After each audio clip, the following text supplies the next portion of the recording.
मंदिर में लगेगा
जीवन जी सकते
जोली परम पूज्य शिकारी छुल्ला रहते जिसमान विगुण सागर जी माउली राज की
अभी 2005, 6, 7, 5 से लेकर 7 तक बाकी तो चलती रही।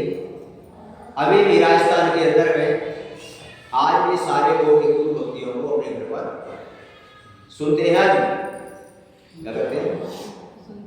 सुनते हैं आज भी। लोग कहते हैं महाराज 2005 में हमने चतुर्मास किया। वो लोग भी कहते हैं महाराज आज भी हमारे घर में हमारे बच्चे एक पलंग पर बैठ जाते हैं और हम सबसे कहते हैं तुम नीचे बैठो गुरु को सुना। समझ में आ रहा ना कि नहीं आ रहा? ऐसी गुरु भक्तियां आज भी वो लोग क्या करते हैं। मैं तो कभी बच्चे में पढ़ जाता हूँ, मैं कहीं पढ़ जाता हूँ, जो बच्चे छोटे थे उनकी शादी हो गई, उनके बच्चे भी हो गए, तब भी वो वही गुरु भक्ति सुना। डरेगा क्या? ऐसा क्यों? आपको मैं ये समझाना चाह रहा हूँ, से ये समझाना चाह रहा हूँ कि गुरु की सेवा करना या मत करना। क्या? गुरु की सेवा करना या मत करना। गुरु के पास कोई काम आना मत आना। गुरु के बैनर और पोस्टरों में फोटो छपवाना या मत छपवाना। लेकिन मैं ये समझाना चाह रहा हूं तुमको कि गुरु को अपने दिल में ऐसे बसा के रखना कि हमेशा हमेशा के लिए तुम्हें, तब तो तुम्हारे जीवन का कल्याण हो सकता है। नहीं तो क्या होगा? नहीं तो वही है कि जब हमने सारी चीजें की और गुरु को अपने दिल में नहीं बसाया, अगर दिल में नहीं बसाया तो बैनर पोस्टर निकल के दूर होंगे। तुम्हारी सेवा कुछ दिन में भूल जाओगे, कुछ दिन में तुम सारी चीजें भूल जाओगे। उस समय में भी भूल जाओगे हमने चतुर्मास, उस समय में ये भी होता है, स्वाभाविक होता है। लेकिन गुरु की तस्वीर जिसके दिल में लग जाए वो कभी भी हटती नहीं। तो ऐसी तस्वीर दिल में लगनी चाहिए, तब तो कुछ आनंद आएगा। क्योंकि संसार के अंदर में ध्यान रखो, संसार के अंदर में जो भी अपन ने कार्य किए वो सारे कार्य एक स्वाभाविक चीज है। चतुर्मास कराना एक हमारी क्रिया है। क्या है? आप लोग चतुर्मास कराते हो या हम चतुर्मास करते हैं, तो क्या है हमारी ये क्रिया है। शास्त्रों में ऐसा विधान दिया गया है कि साधु 4 माह एक स्थान पर रहते हैं, चलते नहीं है, इसलिए उनको चतुर्मास में एक स्थान पर रुकना पड़ता है। तो क्या है, क्रिया है, क्या है, क्रिया है। और यहाँ पर जो आप लोग सेवा करते हो, आहार देते हो, चौका लगाते हो या अन्य और भी सेवाएं करते हो, सबको अनेक प्रकार की सुविधाएं देते हो, ये सब क्या है, ये सब धर्म नहीं है, ये सब श्रावक का कर्तव्य है। क्या है, क्या है बोलो। आप लोग अगर हमने बहुत चौका लगाया, आहार दिया महाराज को, क्या संघ वालों की व्यवस्था की हमने, तो ये तुम्हारा कर्म क्या है, कर्तव्य है, क्या है। और कर्तव्य जो किया जाता है, कर्तव्य करने के बाद बोला नहीं, कर्तव्य ना तो कहने की चीज है और ना बताने की चीज है, कर्तव्य तो करने की चीज है। क्या है, कर्तव्य क्या है, ना कहने की चीज है और ना, ये तो सिर्फ करने की चीज है। तो ये तो अपन को करना ही चाहिए, क्योंकि ये करने की चीज है। लेकिन कभी अपन को ऐसा नहीं बोलना चाहिए क्या कि हमने ये कार्य किया, ये तो अपना कर्तव्य है। और कर्तव्य जो कर्तव्य करेगा उसे पुण्य का बंध होगा, और पुण्य का बंध होगा तो उसके कर्मों की निर्जरा होगी, और कर्मों की निर्जरा होगी तो एक दिन आज वो कर्तव्य करेगा, तो कल वो कर्म काट के परमात्मा भी बन जाए। तो क्या, तो अपन को सीख मिलना चाहिए कि कभी भी जीवन के अंदर में तो ये अपने क्या क्रियाएं हैं, क्या है। जैसे आपने चौका लगाया, आपने हमारी सेवा की, आप यहाँ पर आए, तो ये आपकी क्रिया है। और चतुर्मास यहाँ पर मैंने किया, ये मेरी क्रिया है। तो दोनों की क्या हुई है, क्रिया हुई। अब धर्म कब होगा, धर्म कब होगा, ये क्रिया का मतलब क्या है, क्रिया करने के बाद क्रिया छूटती है। जैसे अब चतुर्मास पूरा हो गया, चतुर्मास पूरा हो गया तो मेरी क्रिया पूर्ण हो गई। अब भगवान नहीं छूटेगा कि नहीं, बोलो छूटेगा, स्वभाव छूटेगा, बोलो। मेरे जाने के बाद तो तुम्हारा चौका लगेगा क्या, मेरे जाने के बाद स्वर्ग में आओगे क्या, बोलो आओगे क्या। मेरे जाने के बाद क्या संघ की कोई सेवा करने का मौका मिलेगा क्या, बोलो। तो क्रिया क्या हुई यहीं पर, बोलो छूटी की क्रिया यहीं पर छूट जाएगी। लेकिन धर्म क्या है, अब निधि है जो मैंने तुमको बताया। धर्म एक ऐसी निधि है कि जिसके अंदर में शरीर के प्रत्येक रोम में, प्रत्येक कण में, प्रत्येक रोम में, प्रत्येक कण में जो बस जाता है उसे धर्म कहते हैं। तो तुम्हारे जब इस कण में बस जाए तब धर्म है, नहीं क्रिया तो यहीं पर क्या हो जाए, मेरी भी छूटेगी और ये चतुर्मास पूरा हो, मैं भी आगे चला जाऊंगा और तुम भी अपने घरों पर। कैसे कहते हैं धर्म, बताओ किसे कहते हैं धर्म, जो हमारे रोम रोम में बस जाए होता है धर्म। तो ऐसे धर्म को आप अगर धारण करते हो तब जाके ये चतुर्मास करना मेरा क्या हो जाए, सार्थक। इसलिए मैंने तुम्हारे लिए कभी 4 लानों का वर्णन किया था, सुनाएंगे तुमको 4 लाइन एक बार, कि गुरु और शिष्य का रिश्ता अजीब होता है, गुरु और शिष्य का रिश्ता अजीब होता है और खून के रिश्ते से भी ज्यादा करीब होता है। सुनाई थी ना, कई बार सुना चुका।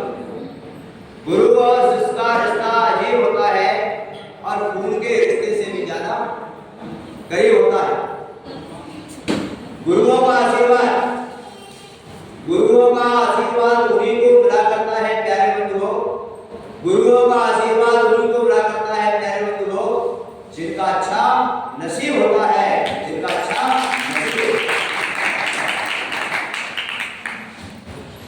कि इसका रेट हो।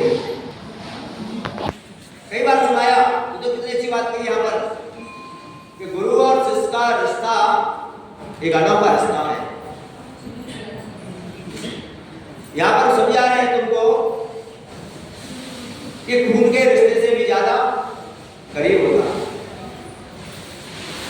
तुम्हारे यहाँ पर तुम लोग बैठे हुए हो, तुम्हारे माता, तुम्हारे पिता, तुम्हारे भाई, तुम्हारे दादा, तुम्हारे बाबा, या तुम्हारे जो भी है जो खून के रिश्ते हैं, वक्त बिगड़ने पर, समय खराब आने पर ये सब तुम्हारे साथ छोड़ देते।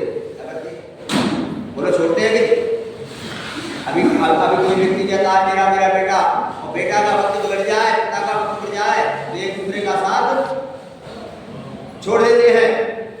तो क्या कहा कि खून के रिश्ते से भी ज्यादा, खून के रिश्ते वाले तो समय आने पर तुमको छोड़ देंगे,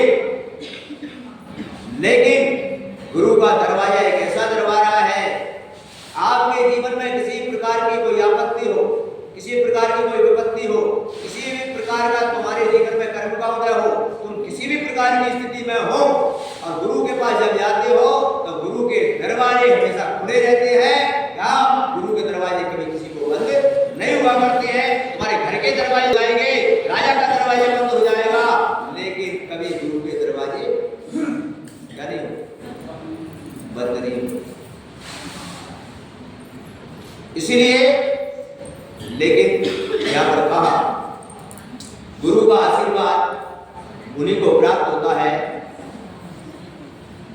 जो जो अपने जीवन में इतना पुण्य लेकर आते हैं, इतना पुण्य लेकर आते हैं। कई बार तुमको बताया भगवान के मंदिर में जाने के लिए, भगवान के मंदिर में जाने के लिए आपके पास पुण्य है, जिनवाणी के लिए पुण्य है, लेकिन गुरु के पास आप पहुंच जाए ये सबसे बड़ा पुण्य चाहिए। क्यों? क्योंकि मंदिर एक स्थान पर बन जाता है, मूर्ति एक स्थान पर लग जाती है, अपन आसानी से दर्शन करने जा सकते हैं, लेकिन गुरु हर पल मिल जाए, गुरु हर समय मिल जाए ये कोई गारंटी। इसलिए गुरु के दर्शन करने के लिए बहुत बड़ा क्या चाहिए? पुण्य चाहिए। और वही पुण्य आप इस मगरौनी वालों ने प्राप्त किया। वही पुण्य तुम लोगों के, तुम्हारे पुण्य से गुरु प्राप्त हुए तुम्हारे लिए। और 4 माह लगातार आपने या जिस श्रेणी में देव शास्त्र की सेवा करते थे उस श्रेणी में देव शास्त्र गुरु तीनों जुड़ गए और तुम सभी लोगों ने 4 माह लगातार अनेक प्रकार से आपने पुण्य का अर्जन किया। अनेक प्रकार से, चाहे विधान के माध्यम से मान लो, मंदिर के माध्यम से मान लो, प्रवचन के माध्यम से मान लो, और भी अनेक प्रकार के जो कार्यकारी क्रम रहे उनके माध्यम से आप लोगों ने पुण्य का अर्जन किया। और पुण्य का अर्जन करके अपने अनंत कर्मों की निर्जरा की, अनंत पापों का आपने विनाश किया और तुम्हारे जीवन में अनेक प्रकार के सुखों की प्राप्ति हुई। अनेक प्रकार के सुखों की प्राप्ति हुई तुम्हारे लिए। और इस प्रकार का आपने पुण्य जो कमाया, और ये पुण्य कमाकर जो तुमने लाभ प्राप्त किया, और ये पुण्य कमाने के अंदर में आप विचार करें, मैं सभी के लिए, मगरौनी वासियों को सभी के लिए मंगल आशीर्वाद दे रहा हूं कि आप अपने जीवन में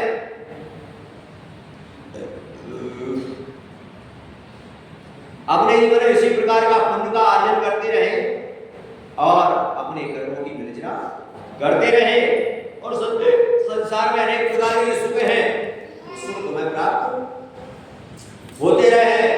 और साथ में उन पुण्य का फल भोगते साथ में ये भी भावनाएं कि भगवान ऐसा दिन कब आएगा हमारे जीवन में कि पुण्य का फल संसार में तो बहुत भोगा हमने, ऐसा पुण्य कब आएगा कि एक दिन हम भी संयम धारण करके इस पुण्य का फल भोगेंगे। ऐसा भी हमारे अंदर विचार आना चाहिए।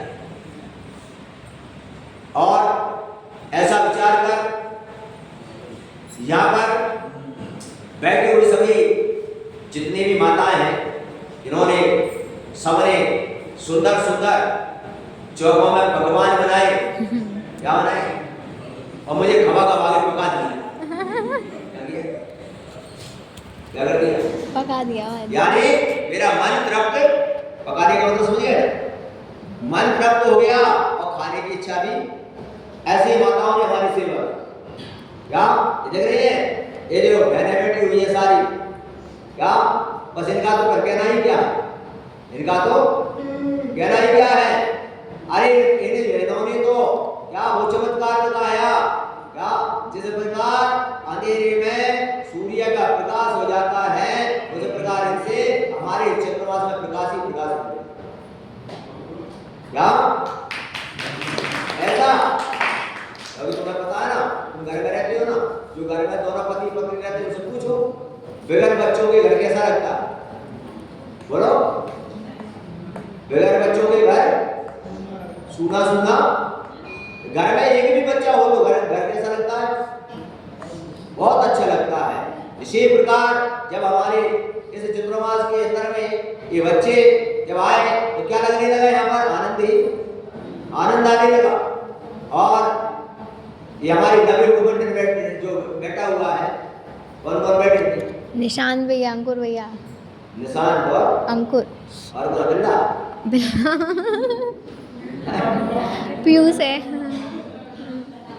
इन नवयुवक जो बैठे हुए हैं, इन्होंने भी अपना पूरा, चाहे वो विधान का कार्यक्रम हो, चाहे वो दशरक्षण का कार्यक्रम हो, चाहे वो हमारे शाम की आनंद यात्रा हो, चाहे हमारी भैया मिलती हो, इन्होंने भी पूरा अपना समय दिया। और नगर के अनेक श्रेष्ठीगण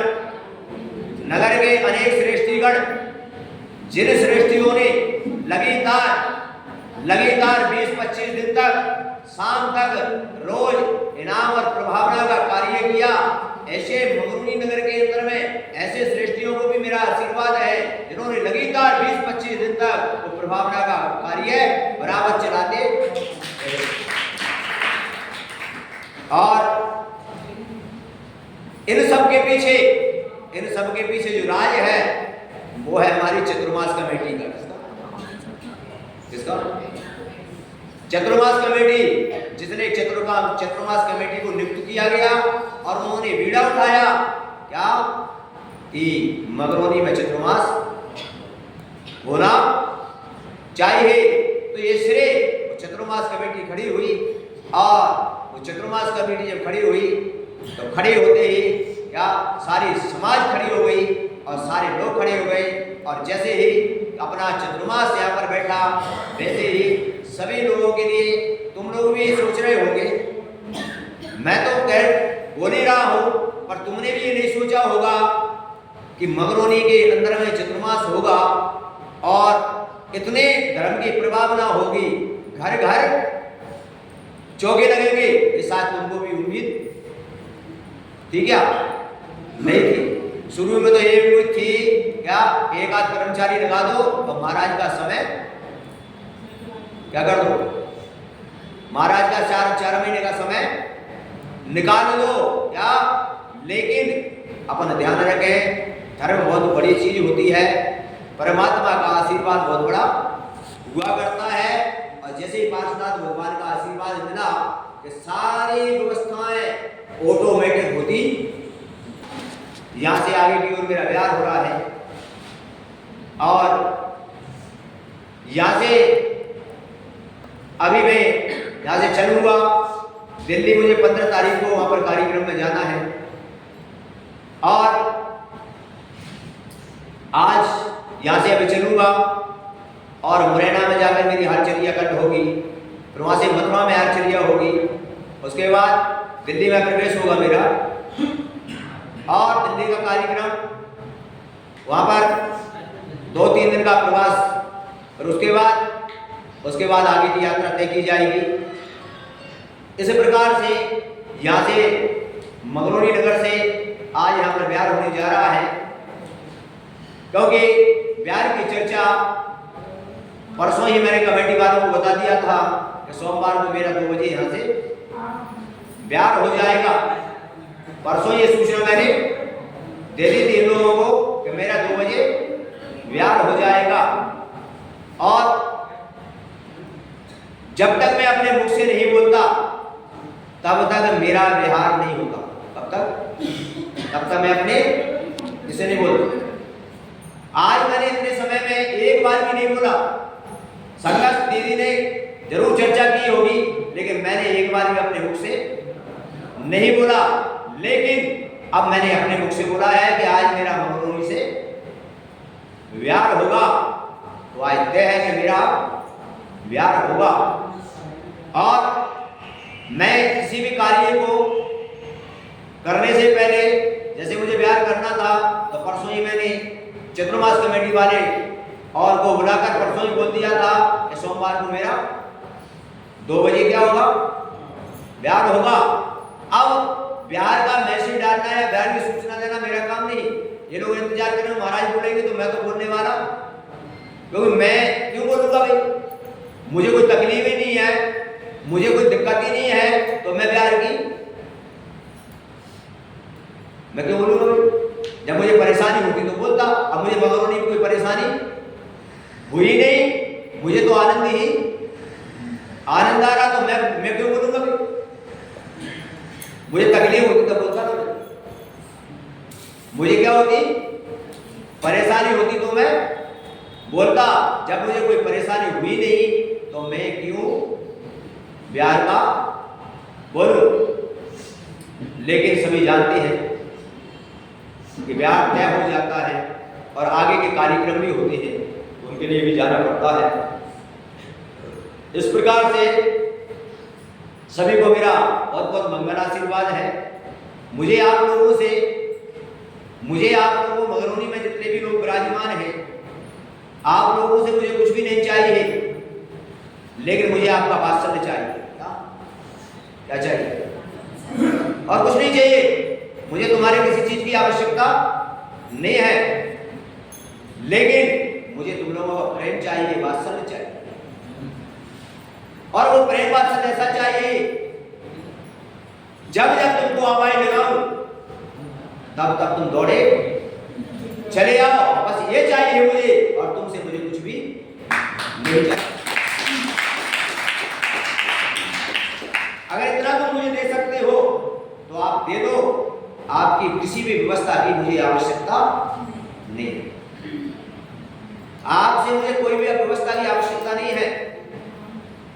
मुझे अगर तुमको देना है तो इतना दो कि महाराज आज हमें बात बोलते हैं मन से, वचन से, काय से कि महाराज जहां भी रहोगे, जब जब याद करोगे, हम तुम्हारे सामने खड़े।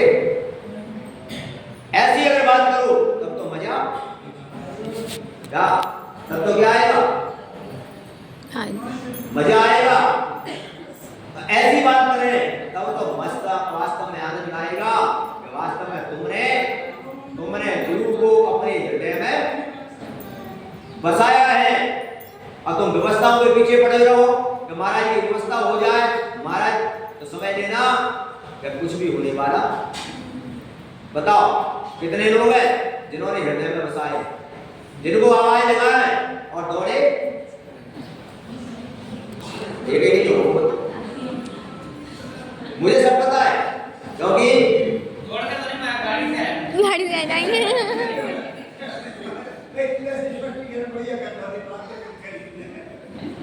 अरे गाड़ी से आ जाओ ना। अरे तुम कहो तो सही आने की, तुम कहो तो सही आने की। अरे तुम्हें तो गाड़ी क्या, अरे गाड़ी तो क्या, तुम कहो तो मैं तो तुम्हारी फ्लाइट भी बुक करा दूंगा।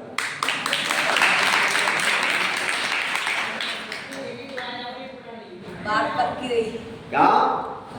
दिल्ली आ जाइए 15 तारीख का। क्योंकि ध्यान रखो, अपने इस जीवन काल में, क्योंकि दुनिया के अंदर में ना धन कुछ होता है, ना व्यवस्थाएं कुछ होती है। दुनिया के अंदर में हमारा जो वास्तव है, हमारे अंतरंग में जो प्रेम की धारा है, क्या दुनिया में उससे बड़ी कोई चीज नहीं हुआ करती है। क्या? इसीलिए यहाँ पर बस यही विचार कर लो कि हमारे अंदर में ऐसे वास्तव और प्रेम की धारा प्रवाहित रहे कि हमारे हमेशा मुख से, हमारे रोम रोम से गुरु का नाम होता रहे। क्या होता है? तो कहते हैं ना, तुम याद करोगे, क्या करोगे? तुम लोग क्या करोगे? याद करोगे तो गुरु की आशीर्वाद, गुरु की दया तुम्हारे हमेशा बरसती रहेगी। तो याद करोगे तो दया भी होती रहेगी, और भूल जाओगे तो गो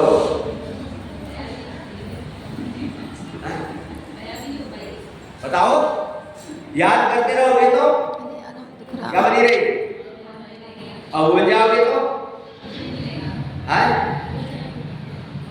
इस प्रकार की बात यहाँ पर आती है। और मैं लास्ट में एक बात बताकर आपको, और मंदिर का तारा खुलवा के रखना भैया, मंदिर का तारा खुलवा के रखना है। ऐसी कुंड के दर्शन करूंगा और दर्शन करके सीधा आगे चलूंगा। इसलिए बात बता रहा हूं कि मैं जा तो रहा हूं। एक बार मुझे बात याद आती है, एक बार एक सेठ जी थे। कौन थे? एक सेठ जी थे। सेठ जी के 4 पुत्र थे। कितने पुत्र थे? 4। और 4 पुत्रों की 4 पुत्र बधू थी। कौन? पुत्र बधू जानते हो कौन? पता नहीं, जो पतन को ले जाए वो पत्नी। चारों आनंद से जीवन जीते थे, और आनंद से जीवन जीते जीते एक दिन सेठ जी के मन में विचार आया। क्या आया? इसके मन में सेठ जी के मन में विचार आया, और सेठ जी के मन में ये विचार आया कि जरा मैं परीक्षा तो करूं कि मेरा कौन सा पुत्र ऐसा योग्य है, कौन सी बहू ऐसी योग्य है जो मेरे